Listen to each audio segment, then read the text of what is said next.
Gibbs, driver of the 13 Mitigator Ford Fusion. I'd like to thank you for listening to Let's Talk Racing.tv.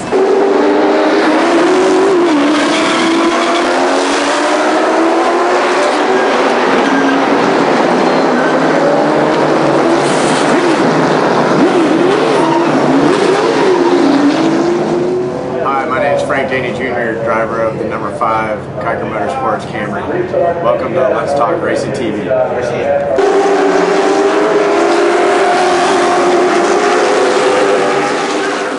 With Rockingham Speedway. Thanks for listening to Let's Talk Racing. I'm Tiffany Peters, driver of the number 17 Toyota in the NASCAR Camp World Truck Series, and you're listening to Let's Talk Racing.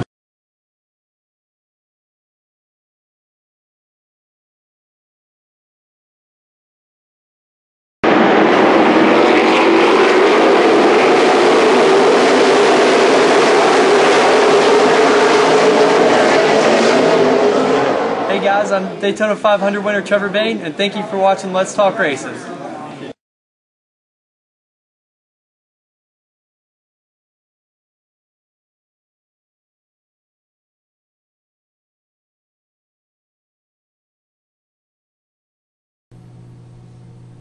I'd like to welcome everybody tonight to this Wednesday night's fun and entertainment of Let's Talk Racing. Got Matt Mullins, Harry Leach, we got Cameron Patrick heading in the way, and we already have Brian Morehouse on the line. How's it going, Brian? Hey guys, how y'all doing? We're doing pretty good. NASCAR official, we're going to be doing the K&N this year, I believe you said. A little bit of Nationwide and a little bit of Cup.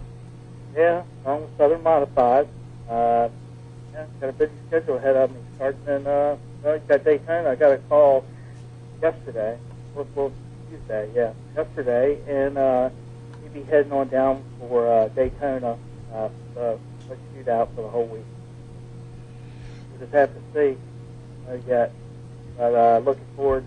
But I got Bristol lined up, and then go full force with Southern Modified for about 4 weeks straight. Got races at Caraway and over in South Boston.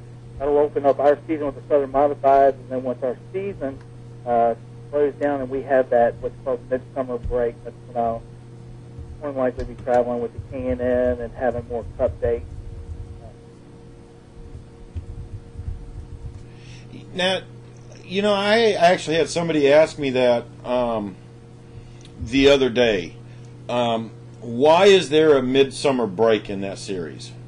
We got a midsummer break. As you know, Bowman Gray, quarter-mile short track out of Winston-Salem, around here.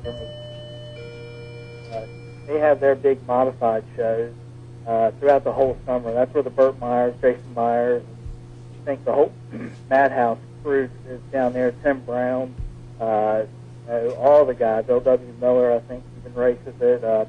Can't remember everybody, but a lot of the guys that race with us also race there. So, to my understanding, we end up having a break, and we go back in July for a July 4th showdown at Caraway, and then we resume back in August when, of course, we go to Bowman Gray, and we actually race there towards the end of their season, and then we'll pick up and go to Bristol, and then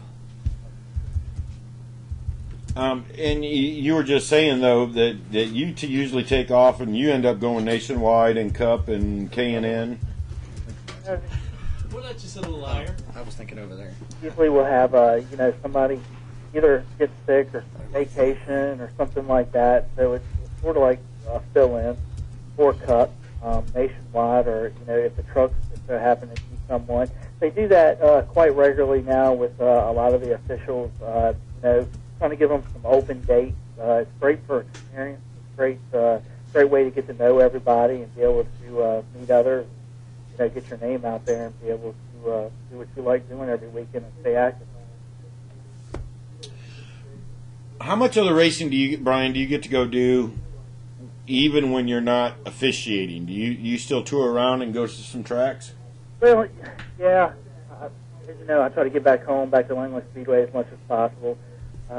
Doesn't look like I'm going to be, me and Bill sat down at the banquet. I thought I was going to be home a lot more this year. Back to Virginia. But with the way things are looking, it doesn't look right now that I'm going to get back as much as I had planned. I still have family back there, and it's nice to be able to come in town and then take in Saturday night racing and get back on the road. But usually, if we're off and there's nothing going on. I mean, we got quite a few speedways here within probably within 50 miles. You've got Hickory, you've got Concord, you've always got something going on out there. Charlotte Motor Speedway, East Lincoln, which Ray Abraham owns, nice little dirt track. Bowman Gray, and if you want to really get on it, you could head on down, go back to Langley, or you could go to Orange County, places like that, or even another NASCAR track that's just opening back up. Everybody is really glad to see that Southern National. Yeah, and everybody's really excited about seeing Southern National opening back up, and that's going to be a NASCAR sanctioned track too this year, isn't it? Yeah, it's going to be a NASCAR sanctioned track during the 2012 season. Jim Dean and Mr. Diaz and all of them have really taken the ball and ran with it, from what I've heard. The hype is, they're opening back up. The facility, from where I stand, is still in good condition. Seeing them are, working as hard as they can to get that thing open up, which, should be no problem. And I think they're going to do pretty good this year. And I think, running under the NASCAR banner, they'll, have a large turnout for, guys competing for the national championship. Have you heard what classes they're going to run down there yet? I have heard rumors. As you know, it'll be late model. You'll probably end up having a hobby stock. Then what I'm hearing off and on, people are wanting the modified. So I'm really not hearing a whole lot. I know they had a meeting back in the first part of January this month, and I really haven't heard a whole lot of scoop out of that. Are we talking Southern modified styles, the big ones, or are we talking Not the the touring. IMCAs? The touring division, that schedule's already set for the 2012 year. I think we're doing Caraway 5 times, South Boston, Langley, Thompson. We're going to be going up there for what we consider sort of like the North-South shootout. It really turned out to be great last year. Jimmy Wilson and Chad Little just really worked themselves to death trying to put together a good program, and it's really nice. We had a lot of fun up there, a lot of good racing, and a good turnout. And then, of course, we've got Bowman Gray, Bristol, Charlotte, and then, of course, the season finale down in Rockingham. That's been the big buzz for us. Everybody around the shop that I've visited, that's what they're talking about, is that season finale going down to Rockingham and all the history that is around Rockingham Speedway. That place is going to be really fast for them guys, isn't it? I think so. We're running there with the K&N series and I think the UARA late model. I think it's going to be really fast for the Southern Mod. I think we're going to probably be in our season finale, and I haven't compared it with the Northern Division, but it wouldn't surprise me to see a lot or some of the Northern guys coming down, which is great competition coming down here. And now I got a feeling it could be a very good field. And the last couple of years, things have really shaped up going down, not what you say down to the wire like it was for Carl Edwards and Tony Stewart, but the championship was decided before last, pretty much at Charlotte for us. But we'll pretty much stay steady all year, ran very consistent. I got a feeling with all the competition and everything, it's going to be anybody's race to win, and hopefully come down to the wire, coming down the Rocky. They actually, George Brownhusel was your winner last year, your series champion, correct? Yeah, he was our 2009 and again 2011 Southern Modified champion. But he didn't walk away with it though either, did he? He didn't really walk away from it. He had a lot of competition from what seemed to be his teammate, Andy Sice. And those two, again, from what I'm hearing, are going to be teammates. And those are two that are going to be really hard to sometimes be able to beat. But count out the guys that we have. I mean, we got the L.W. Millers, Tim Brown, The packs. Got all kinds of competition out there. Maybe breaking some races with us. I've also heard of some new guys that maybe really nice to see the kind of competition we have out there this year. Yeah, I've heard you've got some new ones coming back, and you got some of your old guys coming back. I think L.W. Miller's coming back. I think the Meyer brothers are going to run full time again. Thomas Stinson says he's coming back for the full year. Yeah, Thomas Stinson really had one heck of a year in 2011. He didn't make all the races yet. Of course, one of his motors blew up at the shop, and they didn't get to make it, I think, down to Bowman Gray. But the races that he was there, Thomas, the racer that he was very, very competitive, and I look at 2012 to be a pretty good year for him. Jason Burtmeyers, don't count them out. They can always sneak up on you. Did it year before last by winning the championship. But they always got good equipment, great pit crews. He's got a new crew chief this year. So I think things are going to be looking pretty good, and I think the competition is going to be pretty stiff for us in the Southern Modified. So I think everybody's really looking forward to it. I know we are. They'll be glad to be back to Langley Speedway. They put on a heck of a show, although it's usually after Bristol, so maybe only 13 or 14 show up, but they still put on a whale of a show. Yeah, even though, like Bill Mollins said, the car count may be a little bit low, but the 13 that are out there are racing really hard. Oh, yeah. And I tell you, it was a good race the last two seasons. With K&N has really worked hard with putting his program together, and I think the K&N series really was a good race last year out of Langley Speedway, and I got a feeling you're going to see another good race from them again this year down there, and hopefully a good start. Hopefully it'll be just as good, and I think it will. Yeah, I think they had 20-some cars there last year. And I'm not remembering right off the top of my head or anything, but they put on one heck of a good show. It was a good turnout in the stands. And I think they all seem to like Langley. Everybody that I really talked to, it's more of a flat surface, not a whole lot of banking to it. But it's not as flat as Bowman Gray, but it's a good track to come on out and have a lot of fun with and try to set up all together. Yeah, Bowman Gray is almost... how would you say, decambered, off-cambered? Yeah, it's as flat as you can get. Sometimes. I've only seen one other track, and that was out in, I want to say Oregon. When I went out there for the West Series, that was really, really flat. And when I saw Bowman, I couldn't believe it. First time I ever went to Bowman was my first year with the Southern Mod, and we had our break. All the guys said, let's get together, go down there, look at the track before we go down there to race. So we did. They told me you had to get there at 5 o'clock. Never heard of that before. Okay, so we get in there, we get our seats and everything, and there's nobody there. 7 o'clock, that place was packed. And when I say 12, 14, 15,000 people, we mean it's a short track. And I can't believe how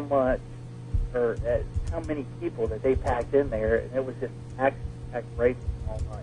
Bowman Grays are a very interesting track. Very loyal fans, and people love their racing right there in the Greensboro, Winston, Salem area. Yeah, it's amazing that how many people they can actually get into that place and how loyal they are. You just said it. They pack that place every week. They do, and a lot of people don't know it. If you ever get a chance, look them up, Google it. It's a football stadium. It's there at Winston-Salem State. There is a racetrack, and there is no pitting in the middle. You have to go on the outside around the back of the field house. The field house is actually the locker room for football. Yep. And they take down the field goals, everything else, but it's really interesting. You really got to see it, and it's some good racing. Action-packed all night long, but when you say loyal fans, them people are out there every Saturday night, and they just love that bump and run kind of stuff, and tight racing all the way around the track. Yeah, I don't think people realize that's why they've got a shortened season, because they get done racing, they go right into football, and the football field's right in the middle. Yeah, and I've been down there because, we race there in August, so it's almost the end of their season. And, one of the things they don't want you to do is to go into that infield and tear up their grass that, they're maintaining for the football season. But, it's great racing. I don't really see too many people getting up in there. They have, I wouldn't say coned off, but it's got like a roll to it so you don't go up into that infield of the track. So it's really interesting. They come right on out of racing season and start football. And start the football, yep. Actually, I think they end racing season so they can start football. Yeah. They don't do many makeup races down there. No, there's not much of an off season. I was out a whole lot, but I think you're right about that. I mean, because you're only open so many weeks throughout the year, and talking about makeup races and rain dates, that's one thing that racing you always got to contend with. I mean, that's even hard on us because our travel is if we come in, we're expecting to be there Friday, Saturday, leave out Sunday. And then if you got to race Sunday, then you're driving half the night to get back home. And then just think of the way the Cup guys are. I mean, they had quite a few rain delays this year and even some Monday races.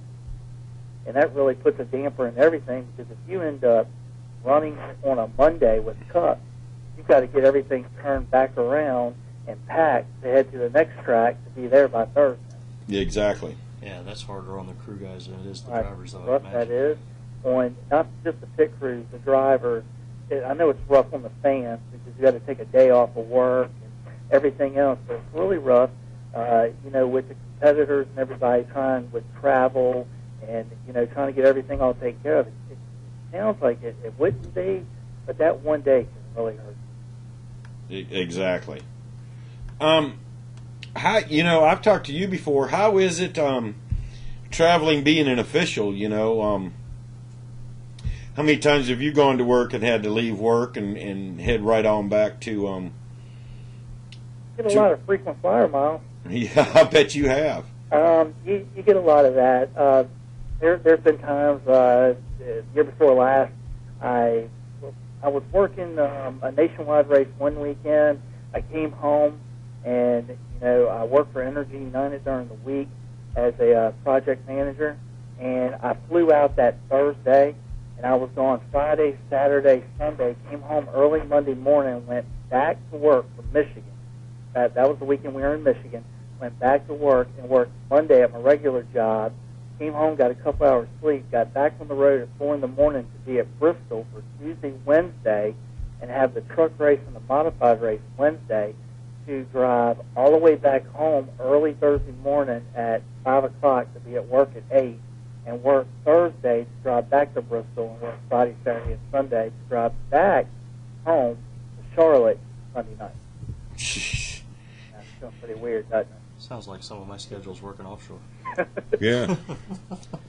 So, but yeah, it's and then it's not like that every weekend. I mean, you've got some down weekends. Sometimes you got 2 or 3 weekends. Like July, I won't have a whole lot going on except for the July 4th race. And other than that, then I got the rest of my month to be able to do what I like to do. And that's, then August is a little bit busy, but then I get real busy again in September and October and the first weekend of November. And that's football season for me. High school football is real big around here in the Kannapolis, Charlotte area, and I seem to miss it every year. So you're, other than NASCAR, you're into the football stuff and all that too, aren't you? Oh yeah. We I like going to the Panthers games when we're finally have our season over with. They're right here. So much sports around here. Everybody thinks of Charlotte just as racing. There's racing of all sorts. We've got go-kart racing. We've got the Bandoleras. We've got the Legends. I think they've got the winter heats going on in Charlotte right now. Then you've got Concord. They'll open up their quarter-mile track for the Legends and Bandoleras.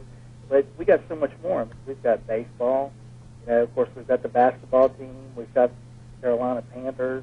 We just got so much stuff going on, along with UNCC Charlotte, collegiate ball games, basketball, and everything else. Well, you even got drag racing teams that are located there in Charlotte. You've also got IndyCar teams that are also there in Charlotte now, isn't there? Yeah. Up in Mooresville, over there near Mooresville Sports Park, you've got quite a few of them. Trying to think of the last guy's name. The last name of the gentleman is Anderson. Not much in the drag racing, but he has a very big shop down there. And it's crazy. You got, like you said, you got some Indy, you got some drag cars. You've got everything from truck teams here to nationwide to Cup. I would say probably, what would you say, about 75% of race teams are down here within this area or within about a 50-mile radius. I would say, yeah. Yeah.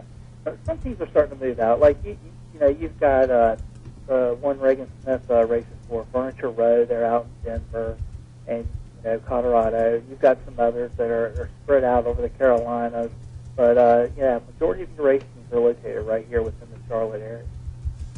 The two biggest standouts I can think of are RPM and DEI. They're still kind of close to their historical home rather than centered in Mooresville.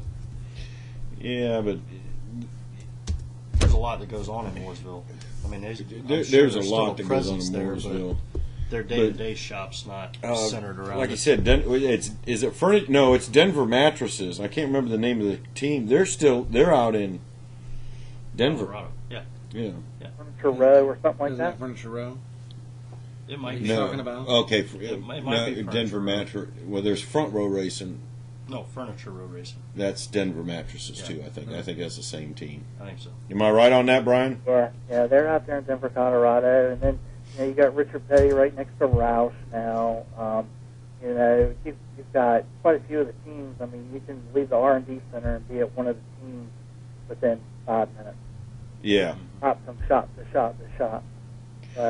But from what I understand, things are getting busy around here. A lot of teams are starting to announce that they're going to try to either run a partial schedule or a full schedule with the Cup Series this year.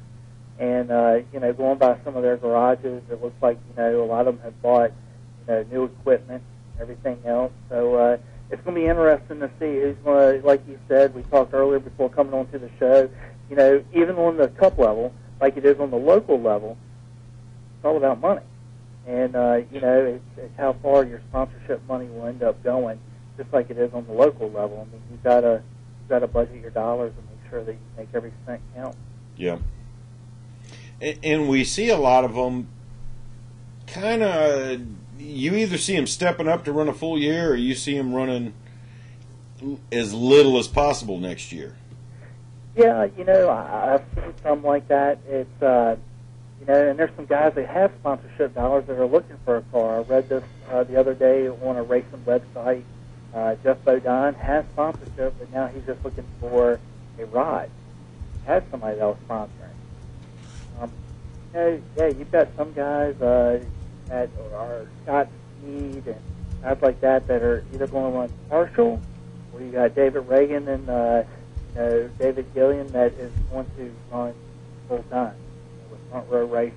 So I guess it's all about how much is coming in and how much you can basically afford, what tracks you can get to where it's not costing you an arm and a leg.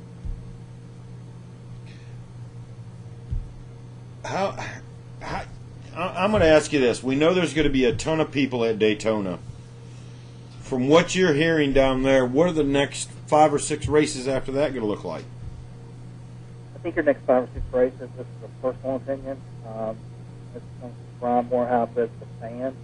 I think the first 5 races, you've got teams that are locked in. And I think, just like Mike Helton has said, I don't think it's going to be a problem getting the amount of cars there. That's not going to be it, because we've seen TV ratings increase, we've seen sponsorships this week coming on board. It's really been pushing hard. They've done a fabulous job about getting. I really think that you're going to end up seeing good car count.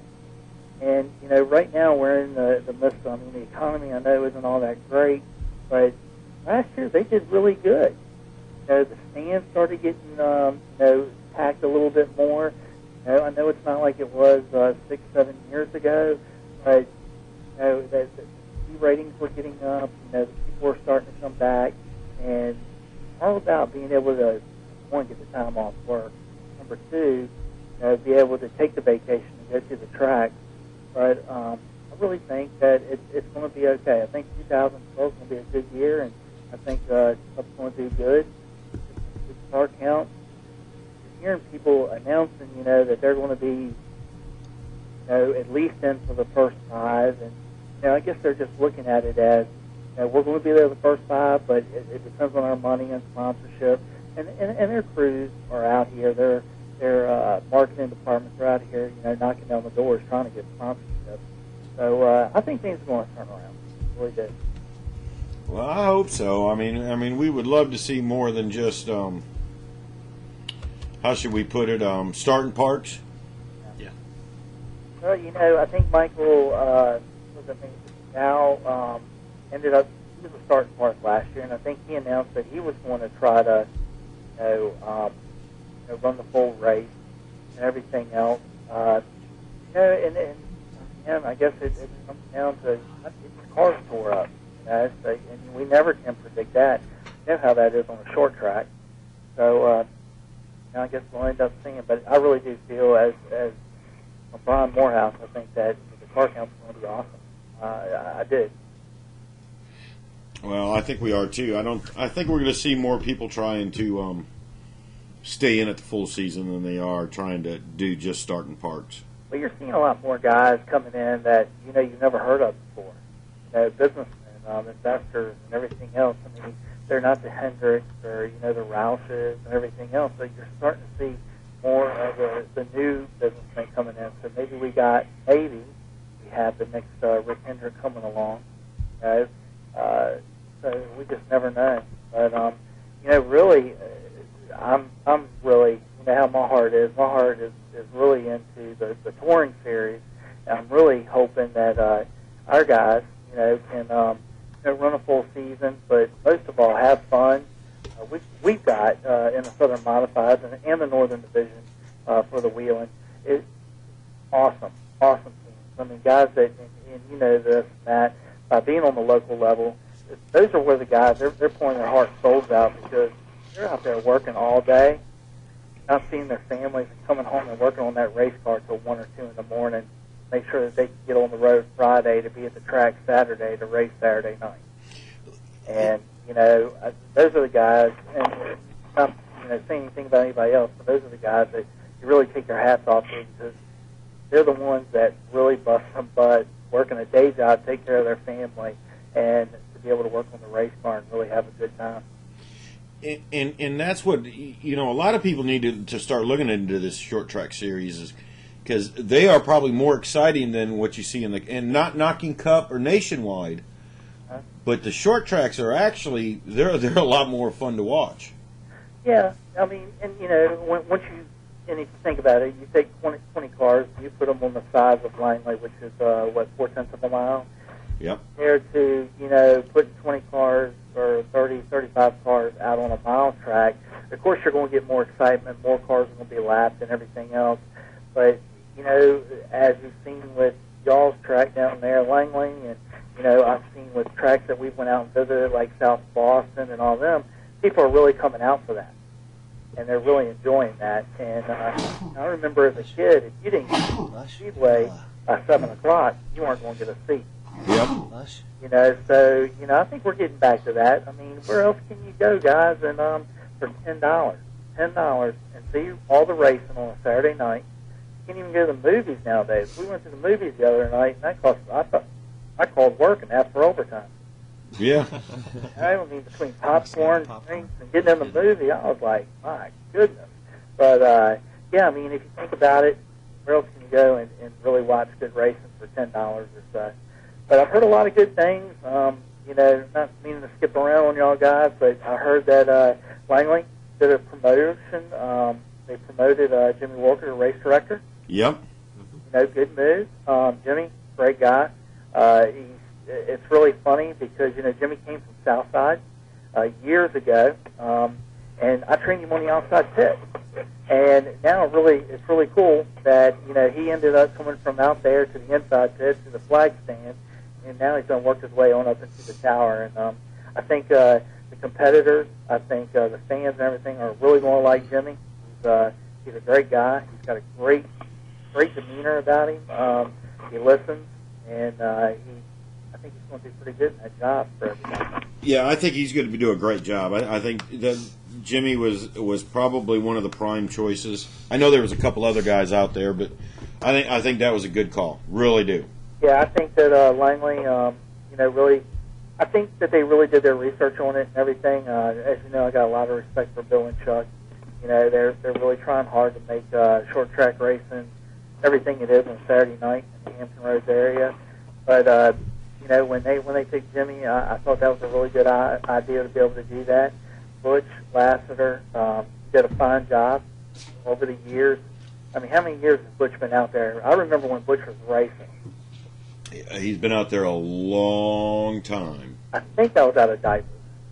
You think? It was. I think it was in that transaction time. But he's been around, for many years. He's done a great job.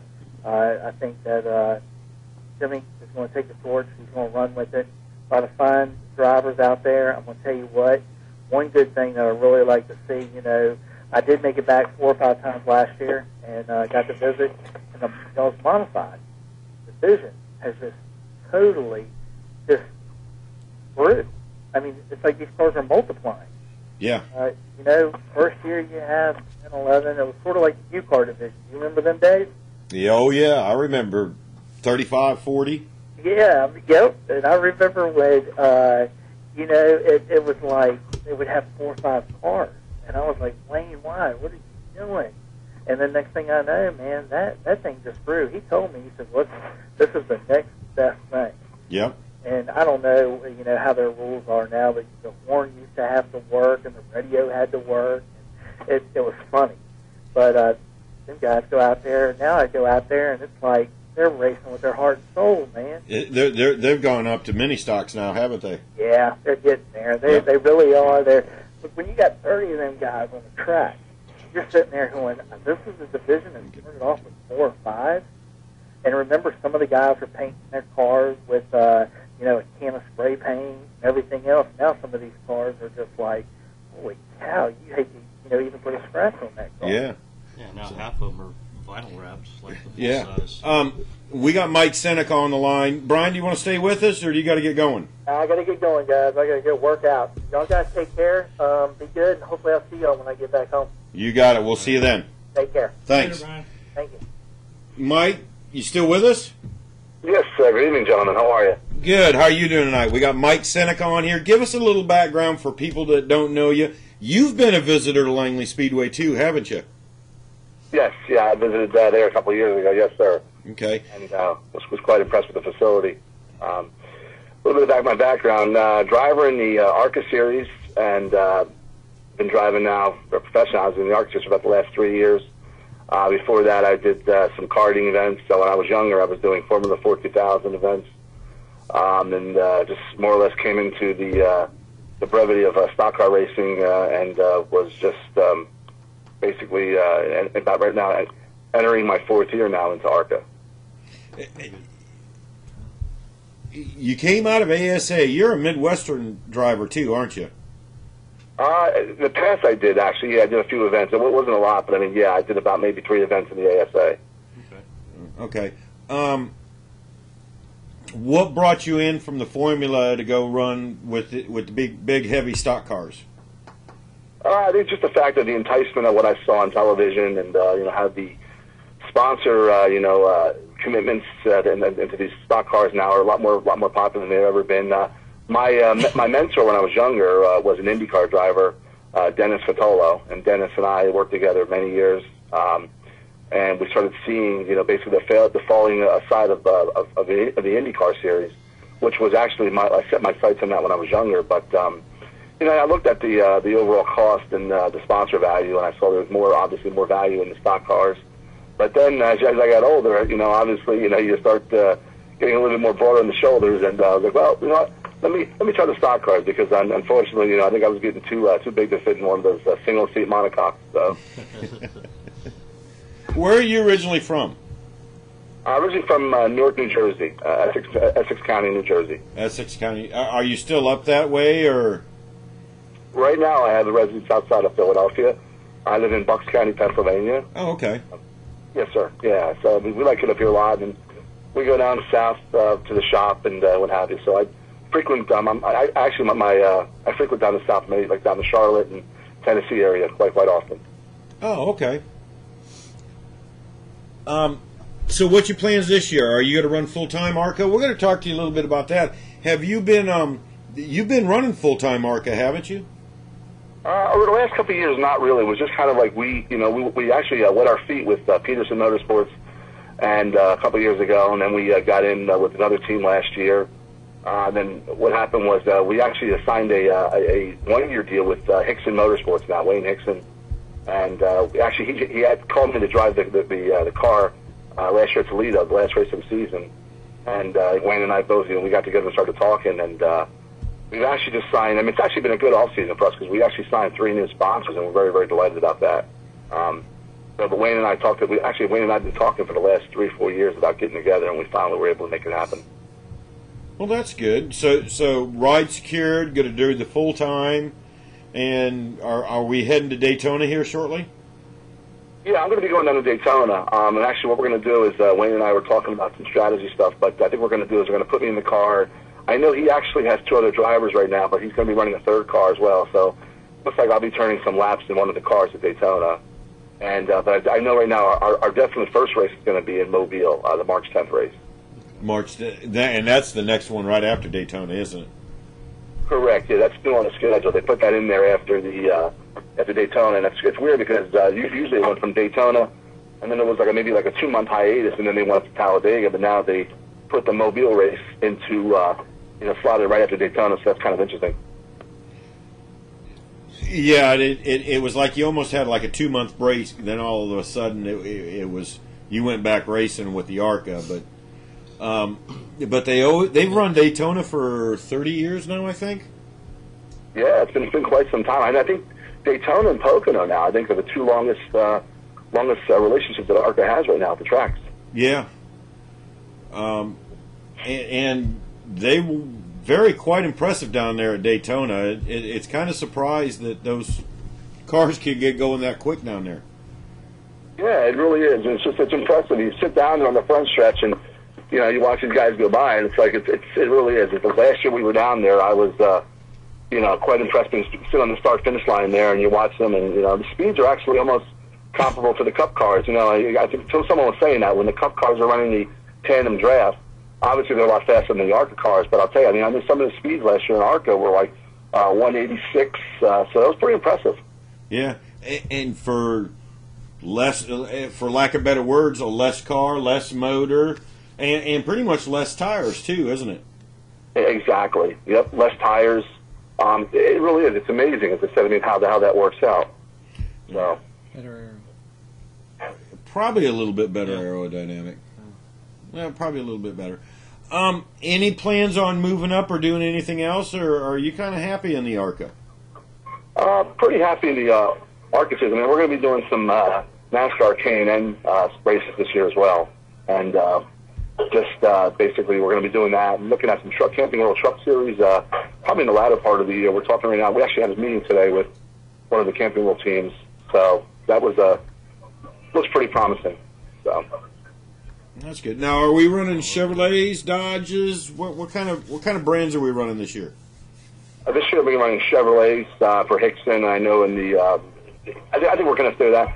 I think the K&N series, it looks like I'm going to be driving a Ford with the team that I actually hooked up with. So, and it's funny. I mean, when these cars all work the same, it's like I noticed that people are like, well, what's the difference between a Chevrolet and a Dodge and a Ford? So, and to me, it's really, I think, performance-wise, obviously they're different. The setups are different, but the similarity, how they all handle is pretty much the same, I think. Yeah, there's not too much difference. Matter of fact, you can take you can't do it nationwide anymore, but you can take an ARCA car and go run K&N and vice versa. And it used to be you could take nationwide and go run K&N and go run ARCA with the motor change and some minor little changes. Exactly, yeah. The cubic and displacement of the engine, I think, is a little different. But, I mean, yeah, it's just you sit there and you look at it, even performance-wise, in the Camping World Truck Series. I was looking at one of their motors last year, and it's just like you can tell, like there's a lot of similarities between the ARCA motors and the Camping World motors. Yeah. You said you got some new sponsors. Can you let the cat out of the bag a little bit? Sure. Yeah, we just signed on with BellPlantation.com. They're a company based out of Tipton, Georgia. Their products are PB2. It's a powdered peanut butter, and we're very delighted to have them on board. We also just signed on. We actually renewed our partnership with XS Energy Drink. We also signed on ArmyNavy.com. It's kind of a cool website. Also, they actually create dog tags for different occasions. In fact, it's amazing. The owner and I we had a meeting in the off season, and the owner was actually very interested in getting involved with NASCAR racing. So, the owner was really delighted. But yeah, we were very delighted, and we actually were very lucky to be sponsors over the off season. Army, and they make dog tags? Yeah, they make dog tags. Yeah, it sounds. ArmyNavy.com. That's what's on my website. If you go to MikeSeneca.com, you'll see them on there. But and it's funny because the peanut butter brand. Actually, when I approached the marketing department, I spoke to Jill, and she was very delighted to be part of the team this year. So we're looking forward to representing them at the Mobile race. I'll be making an appearance at a local venue around the Mobile race. So it's just we're looking forward to it, and I'm just very delighted to be back in the seat again, and representing great sponsors. And we're also welcome back our old sponsors, Dr. Select Brand, Hers, Cam2 Motor Oil. So yeah, we're really delighted to have back our other sponsors as well. Yeah. Doc, what are you doing? More light. Fun. Driving you crazy. How's that? Yeah, you're good at that. So, it's a short putt. Do we know we haven't got anything set on stone though on the truck series or anything like that? What do you like to race? You've gone into these big cars. What series do you really like to race? That's a good question. I really like to. Last year I tried the ARCA Truck Series. I thought that was kind of interesting. Trucks seem to handle better. I think there's a lot more. Obviously, they're lighter than the cars, but I tell you, I'm really looking forward to doing something in the Camping World Truck Series. I like that series. I've been following it for many years. I actually tested a truck 2 years ago, which was very fortunate to do that. And just like the feel of it, the handling, the handling characteristics are fantastic. I think people tell me a lot of times that the trucks are kind of squirmy, but I found it to be quite the contrary. I really did. I think that the trucks had a lot more grip, I think, and the fact of the matter is, put me in anything, I'm happy to drive it. But I'll tell you, I'm looking forward to getting back into one of the trucks eventually someday, and doing a full-time ride in the Camping World Truck Series. That's the direction we'd like to go in. So we are looking at truck. Not too worried about the Sprint Cup, though, are you? At this time, I got to probably say, if I find a sponsor big enough, yeah, we love that. We'd entertain the idea. But and I never say never in this business because you never know what could happen. You meet people for a reason. I'm a firm believer of that, and I think racing itself is just it provides a lot of opportunity and exposure. It's a great way of exposing companies with new product introductions. So I'm always optimistic about that. And in fact, a buddy of mine, Rob Jones, he's going to be doing some NASCAR Camping World stuff and some nationwide series races this year. So. And Rob and I have been kind of working together on some stuff. But yeah, once you taste ARCA and you get out there, you kind of at least you're hungry for more. And again, that's what it's all about, I think. And the fact that we have the great fan base that we have, I think you got to embrace that because our race fans are the best, and it makes it possible for us to get in these machines and drive around. And ARCA's been a series that's been around, and you've got some great champions that were in the ARCA series. So. One of the most famous ones is, and I can't think of his name right now. Give me a minute. One at a time. Benny Parsons. Yeah. Benny Parsons was an ARCA champion before he came down. Right. Well, yeah, Benny Parsons was a great champion. I tell you, God rest his soul. And that's it. ARCA has seen a lot of people come through. It's funny. Like a lot of guys, a lot of Cup guys right now, we're driving ARCA because. For them, it was just extra seat time, and that's what it is. ARCA is pretty much known as the NASCAR Development Bus Series, and it's a national touring series.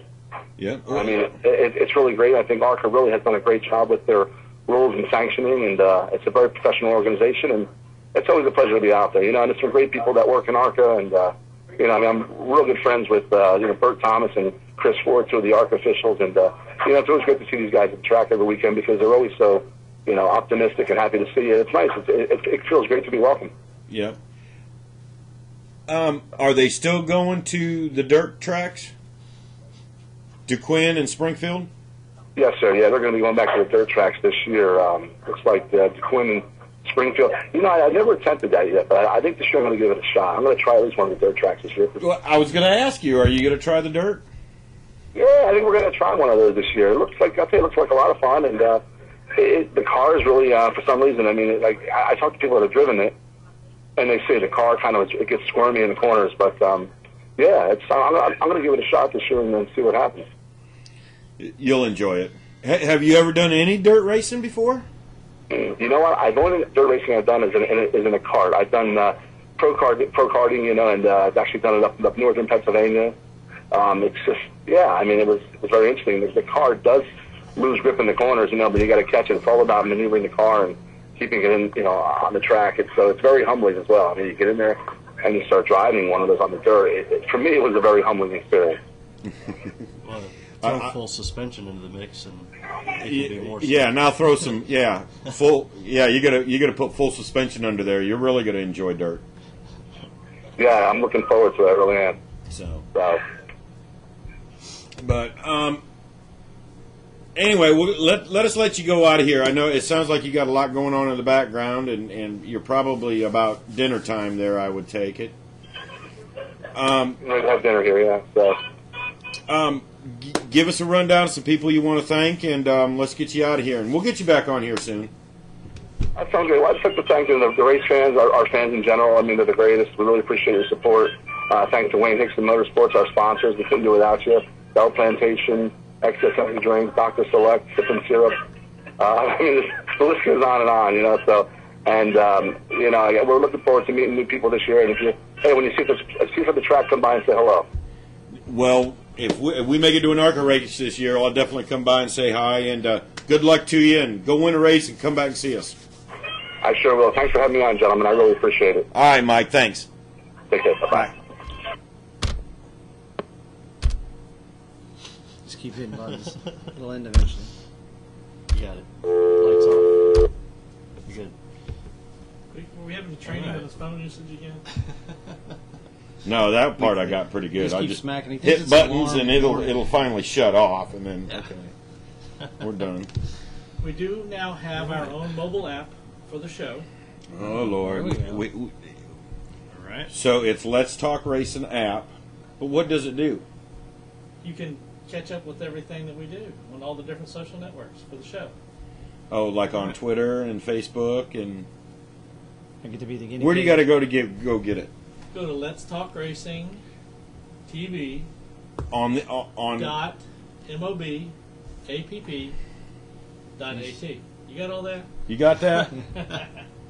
Google it. Is this what Did you got that? Yeah, I got that. That's what it gives you. Oh, what'd you do? Put it on his? Yeah, I get to be the first victim, I guess. No, I've already had it on mine. I suppose I better figure out. But one of the things I'm going to do is I'm going to help out some of the guys that are drivers.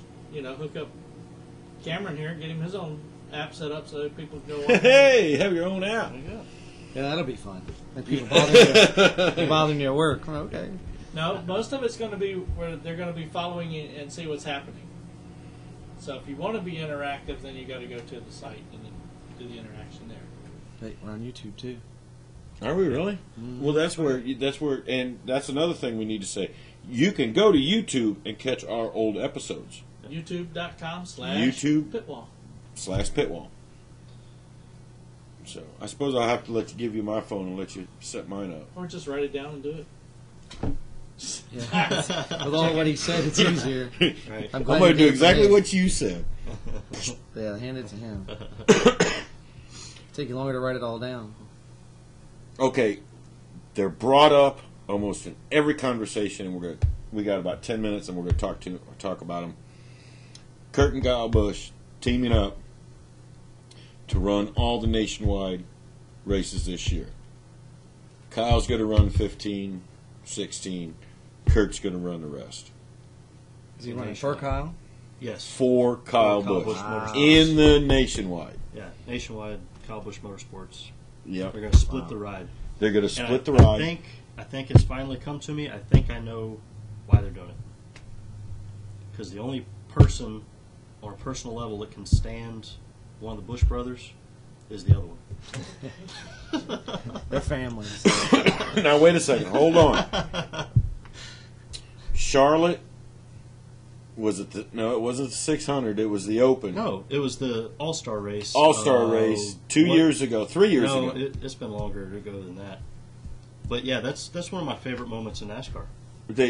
Kyle took Kurt out. Yeah. Dive bombed into turn one on like lap 10 Kurt was in the Miller car. Both of them went wall riding. Kyle was still at Hendricks and took them both out. And there was no Thanksgiving dinners for a couple of years. Not only took them out, it destroyed. It hit Kurt hard enough that he did a 50-50 rail slide with his car. That's right. Yeah, he did. He jumped up on the wall. Jumped up on the wall and rode the wall like a skateboard. It was awesome. And then all I've seen this week is, and I hate. All you've seen this week is the love fest between the two brothers about how they're looking so forward. Kurt and working Kyle together. and Danica. I still get a lot of Danica talk. Yeah, there's a lot of Danica talk. Did you know she's going to win the Daytona 500? She is the number one Googled athlete. Really? Athlete, not driver. Currently, athlete. Currently active athlete. She beat Kobe Bryant. She beat everybody beats Kobe everybody. now. Tebow beat Tebow. Somebody needs to. I'll say I've Googled Tebow. I haven't Googled her. But she is the number one Googled. I don't know. This is scary. Something else to do on your phone. When it comes to Danica, push a button. I think the biggest thing going for her right now is Greg Zipadelli. Yep, Zippy. That's scary. It is scary, but he's got a lot of experience with rookies, and everybody knew coming in that she was going to be the media darling. She always is. Doesn't matter that she's only won one professional race in her career, but she's the media darling. Now, Zippy is able to shield her while she's at the racetrack, get her concentrating on driving in a non-stressful, non-pressured environment, and let her focus on the car. And then dealing with the media is all on her. But now hold on. I think her biggest thing, her biggest ally, her biggest help is going to be Tony Stewart. Yep. Well, yeah. I honestly think he's going to do more for her than he has. Well, let's. Of course, Zipadelli. he has the. Of course, he has the ability to do most for her. He's the boss. He's the current reigning champion. He has the option of moving owners' points over to her. She's going to start every Cup race she's entered in. There's no way around it. Well, she's only going to do 10, and after 5 races, it's going to fall back to points. So she's not going to be, but she'll make all the races. No. Wait a minute. No, he has the good equipment. Come on, now. Well, they're going to be an Hendricks excellent. cars. They're going to be an excellent Zippy's equipment. going to be setting that sucker up. My point is, Tony still has the option of moving his owner's points from the 14 car to her car. Or 39. He already well, is. No, I don't think they're going to do 14. The 39. The 14's going to the 10. Because Tony will still retain his championship. Past champions provisional if he needs it, like if he crashes. Not in past champions provisional. Well, champions true. Because he would be the most current one if he needed it. And honestly, when's the last time Tony Stewart crashed in qualifying, though? I mean, that would be the only time he'd need it, and he'd have to do it on lap 1. It's been so long that it doesn't really matter either way. But throw out there. Yeah. Trivia question. There you go. Google it. When was the last time Tony crashed during qualifying? Yeah. I don't think he ever has. I seem to remember him. He has. Yeah. But where, I do not remember. I want to say he did it in Indy cars once. No, he crashed a lot in Indy cars. Yeah, but I'm talking qualifying.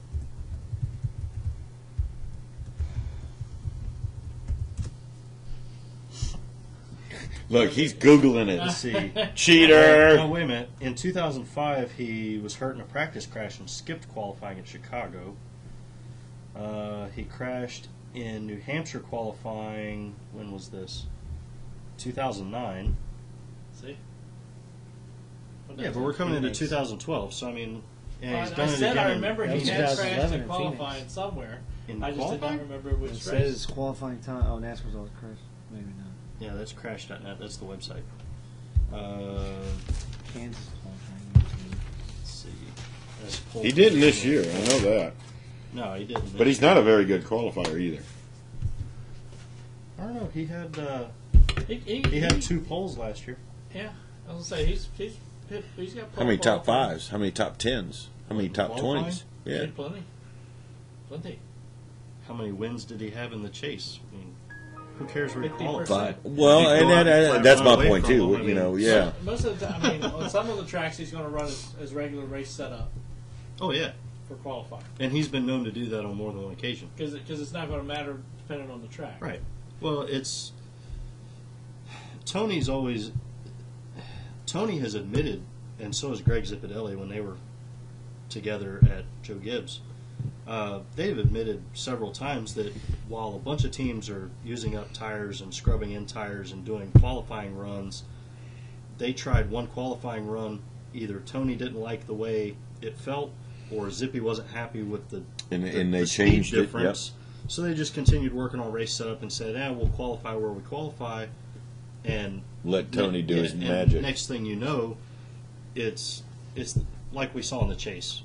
I don't think Tony had a single qualifying setup package during the whole chase. I think he qualified race setups the whole time. Yeah. You can't have a car that good the whole race without having a lot of work into it. Yep. Setup is so crucial with these cars that that's the only way you can do it.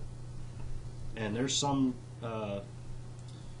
like Biffle and Kyle Busch is notorious for it. They'll have excellent qualifying runs, And then and at run the like beginning of crap. the race, Like they're race. just gone first 10 laps. Next thing you know, they're back 25th, and their car won't get out of their own way. So I don't know, something's working, and now with Tony's crew chief, Steve Addington. Steve Addington. It's going to be an interesting start of the season. I think he'll do for the well. champ. I think Steve will come out and I think he'll do real well. I think what's his name will do good with Denny Hamlin. You know who I think is Tony's going old to. crew chief?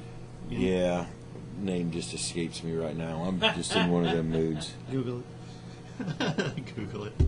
Who was Tony Stewart's crew chief last year? See, you don't even know. He don't drive a Ford. I wouldn't care. All right. Hey, who was Tony Stewart's crew chief last year? So, Yeah. Who is it? No, well, neither can I.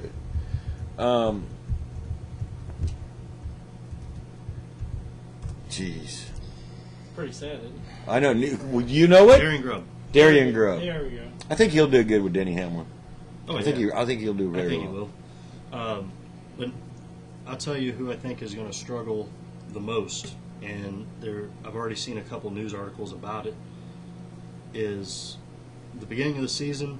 I'm going to say for the first 10, maybe 15 races, Jimmy Johnson is going to be off in La La Land. I really believe so.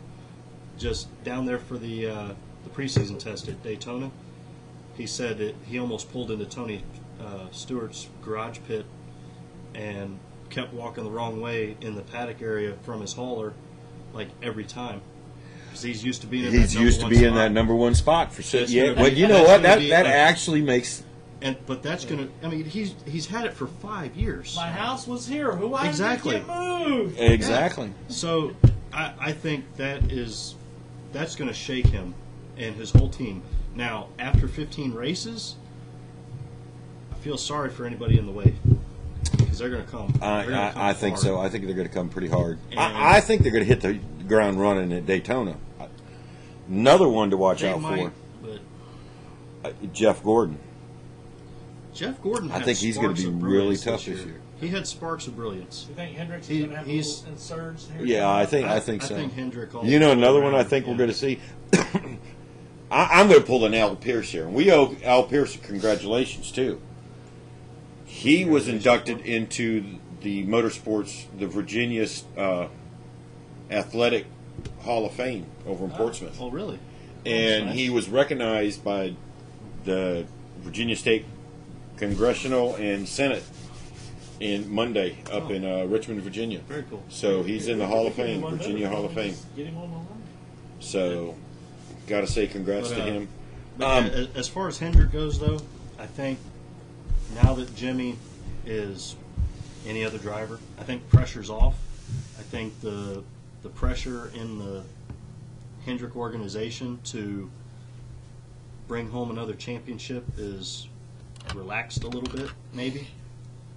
And now they can, instead of worrying about your teammates overrunning you because you're sharing too much information, I think you can pool your resources a little better and get everybody up to speed. Kind of like the way Roush did this year. Roush had some good showings, and Very good. And Carl Edwards. Well, yeah, but I mean, in the Roush organization, if Carl or Biffle ran well, the rest of the Roush cars were right there around them in the standings. I mean, they all, if they ran well at one track, they all ran well.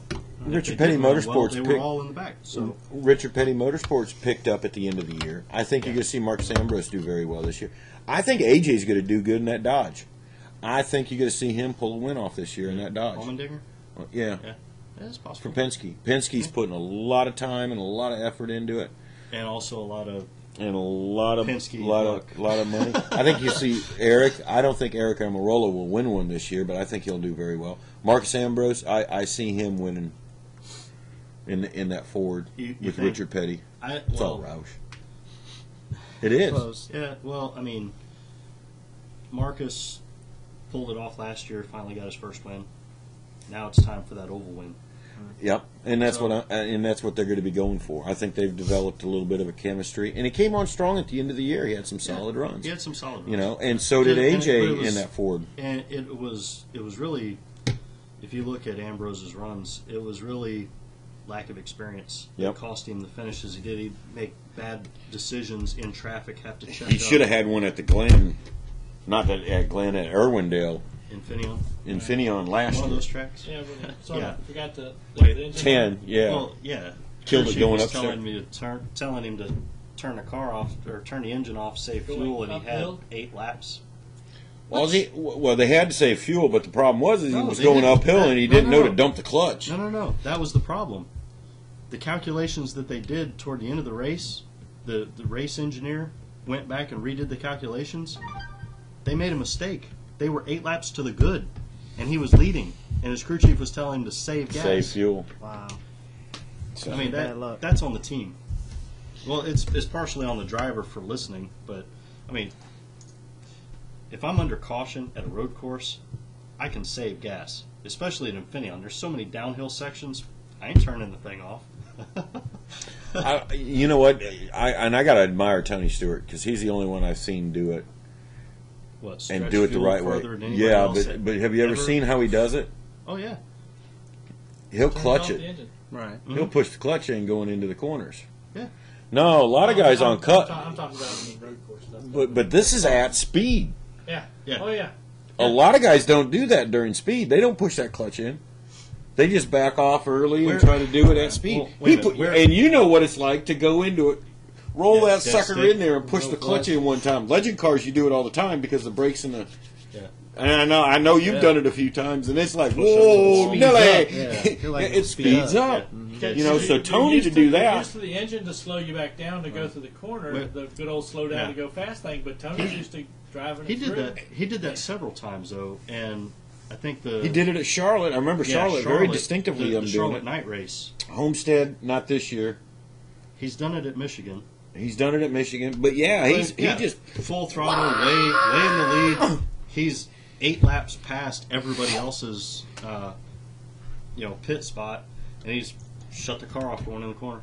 push the clutch in. But he doesn't do it under caution. A lot of guys do it under caution. Right. They'll clutch it, and that's no big deal. I mean, basically, he does slow down the car just a tad to make it nice and comfortable to drive in. But And when you watch the in car though. He's just flying that sucker in there. Yeah, he's hauling it down in there. He's carrying a mail into it. But not only that, you look at his lap times when they show the in car and they show that he's doing that. He's not losing 2/10.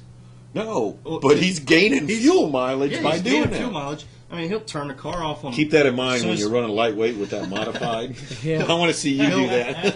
When he's ready to roll off the throttle, Yeah. He'll roll up when he's ready to roll off the throttle. He'll just turn the ignition off, clutch it, go in there. When he's ready to pick the throttle back up, he'll wait a second, flip the switch ignition on, back on, let out the clutch. I think there's times he don't even But, flip okay, the switch. Now this year they're running fuel injection. Yeah. You use fuel injection, you can't do that because of the crank trigger.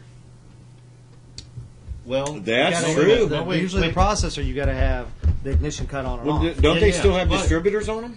But see, there's Yeah, but also there's still been, a trigger built into the, even if it's in a built-in it's trigger. it's a crank trigger. Is it a crank trigger? Yeah. For the, well, they might still be running a. They'd have to have a They're crank still trigger. running they're still running a distributor, but they have the crank trigger to make sure the fuel timing is correct on the injectors. But there's been guys already at Daytona that they've noticed that when they hit the rev limiter, the engine doesn't run right until one of two things happen. You either roll all the way off the throttle, which at Daytona you're not going to do. You're just gonna burp the throttle. Right. And guys have found out that when you do that, it just won't come back up to song. And the other is to reset the computer. Right. So apparently you can cycle that ignition switch and get the computer back up, and it'll run strong all the way to redline again. I've also heard that they don't need the kill switches anymore. Don't need the kill switches. You know how the left side was always the kill switch for the motor? For the throttle hanging, Yeah. there's still going to be guys running them. What they say is that if the motor senses too much brake pressure and the throttle's wide open, it'll kill the motor. Yeah, but how do you It's do made that? into the computer. That's a That lot worked of great brake for a pressure. Toyota Prius too. Yeah. Hold on. They aren't going to be running computers. Yeah, they Yeah, are. they have to run the injector. Fuel injection. And All year NASCAR's got the 2012, computer, and all I'll tell year. you who's making them. McLaren's making them for them. Yeah. And it's a computer. It's like a computer box. Almost looks like an MSD box. Oh, yeah. No, There's going to be some stuff it's being an done inside them ECU. suckers now. You should have seen them down at testing. The cars would pull in, and they were plugging their laptops up to them. No, they're NASCAR's already talking about the ECU being like the. Like the spoilers. No. NASCAR gives it to you, and that's it. Well, actually, I was thinking more like the. It's going to be like a restrictor plate. They're going to assign you a number. The ignition box, like they use in ARCA and the trucks, where they have pre-made boards and they hand you And that's- one. and install that's what it and is. Plug everything Yeah. up. Supposedly, they're not going to have two computers on there. It's only going to be one computer. Yeah. So you can't switch over. It should Your be the ignition only systems. issue you run into then, if it goes bad, then what? It shuts you right down. No Yeah. different than the ignition box. Yeah. But on the ignition box, they can switch over. You know, they got two. secondary MSD boxes. Well, see, you're There'll talking be- apples there'll and be- oranges there's here gonna now. be some fussing you're now, talking, because you guys be sitting there saying, "Okay, my damn computer just blew. What am I going to do?" You know, I'm sure there's still probably going to be redundancy. somewhere. I would think you would have to. Honestly. Look, well, let's look at it this way. We've seen carburetor failures. We've seen distributor failures. We've seen camshaft failures. All sorts of things with the engine. We've seen and MSDs. NASCAR. We've seen them all. Yeah. Now, the reason Cup teams run 2 ignition boxes. The boxes rules get allow hot. No, because the rules allow them. Yep. They run 2 batteries because the rules allow them. I guarantee you, if the rules allowed, they wouldn't be running distributors in the first place. They'd be running magnetos. I mean, I got to agree with that. Yeah, there's going to be a change coming along here. Oh yeah, always. All right, let's get the heck out of I'd here. like to thank everybody for watching Let's Talk Racing and the bullshit session following. Have a good night. We'll see y'all next week. See ya! Hi, my name is Natalie Sather. I drive the 94 K&N Lady Eagle Safety Wear, Butler built seats, bell helmets, hooker harness seatbelts, number 94 at South Boston Speedway. Be sure to listen to Let's Talk Racing TV. Hi, I'm Sam Hunt, driving the 42 car on the thing Let's Talk Racing. Hey guys, I'm Daytona 500 winner Trevor Bain, and thank you for watching Let's Talk Racing. Hi, I'm Robert Richardson Jr., driver of the number 23 Dodge Challenger for R3 Motorsports in the NASCAR Nationwide Series, and you're watching Let's Talk Racing. I'm Tony Peter, driver of the number 17 Toyota NASCAR Camping World Truck Series, and you're listening to Let's Talk Racing. Let's Talk Racing is brought to you by PC Doctors, Computer Sales and Services. This doctor still makes house calls. And also Hampton Incredible Tees and Signs, both located at 1248 North King Street in Hampton, Virginia.